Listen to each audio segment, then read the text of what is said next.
Bonjour mes frères et sœurs, vous qui êtes bénis de l'Éternel. Je vous salue dans le nom de Jésus-Christ de Nazareth.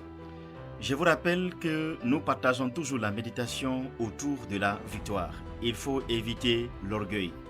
L'orgueil nous amène à croire que tout ce que nous avons réussi à faire, tous nos exploits viennent de nous, de notre force, de notre intelligence, de notre sagesse. Et en agissant ainsi, nous oublions par là Dieu qui nous donne le vouloir et le faire.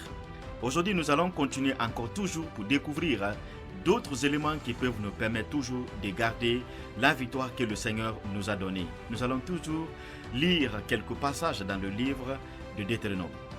Deutéronome 6:12 dit « Garde-toi d'oublier l'Éternel qui t'a fait sortir du pays d'Égypte quand tu seras dans l'abondance.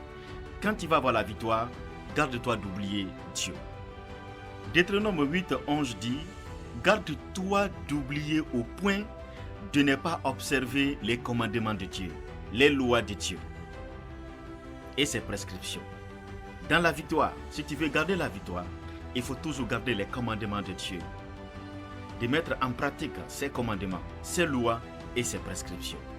Dans Deutéronome le chapitre 12, verset 13, Dieu dit « Garde-toi d'offrir des holocaustes dans tous les hauts lieux que tu verras. » Pour garder ta victoire, utilise ce que Dieu t'a donné dans le cadre de sa volonté. N'utilise pas ce qu'il t'a donné pour des choses qui ne glorifient pas le nom de l'Éternel. Mon frère, ma soeur, ma prière pour vous est que le Seigneur vous accorde la grâce de garder ce qu'il vous a donné. Mais pour y arriver, il ne faut pas oublier Dieu. Il ne faut pas oublier sa parole. Et utilise ce qu'il t'a donné dans sa volonté. Que Dieu te bénisse. Rendez-vous demain par la grâce de Dieu.